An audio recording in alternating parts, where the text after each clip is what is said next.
আজকে চলে আসলাম একটা নতুন ভিডিও নিয়ে। তো আমি একেবারে চলে আসলাম পাশের বাড়ি মাসির বাড়িতে।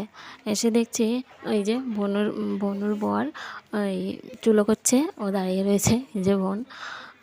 তো আজকে মাসির বাড়ি ঘর সঞ্চার, তো মাসি বলেছে মাসিদের সাথে একটু থেকে হাতে হাতে একটু কাজ করে দিতে। তো আমি ঘরে এসে দেখলাম ভুনু ফল টলগুলো কেটে নিয়েছে, তারপর যে সাবুটাও ভিজিয়ে রেখেছিল।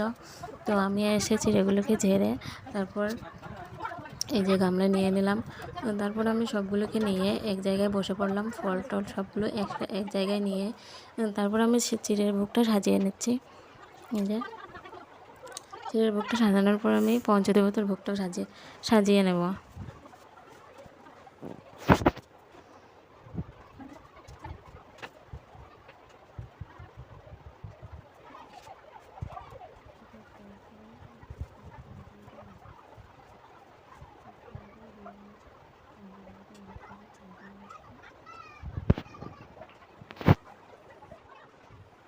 তো এখানে আমি সব ফল টুলগুলিকে দিয়ে সাজিয়ে নিলাম। তো এই যে এবার আমি বসে পড়লাম, সব ফুল, আম পাতা, বেলপাতা, তুলসী, দুব্ব সবগুলোকে এই পুষ্পদালে নিয়ে নিলাম।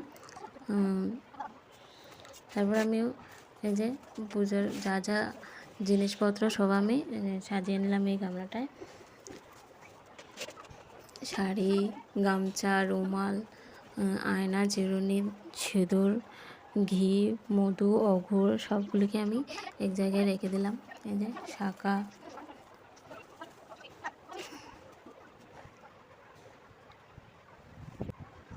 তো সবগুলো সাজানো শেষ, আমরা এক জায়গায় বসে রইলাম।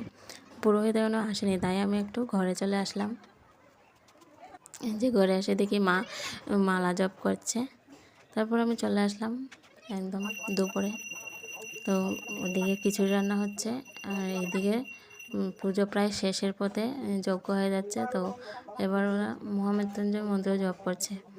তো এই যে, তো এবার পুজো কমপ্লিট, সবাইকে এবার প্রসাদ দিয়ে দিলাম।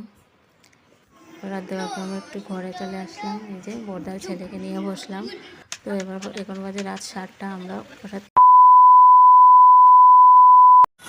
তো বন্ধুরা এবার চলে আসলাম পরের দিন।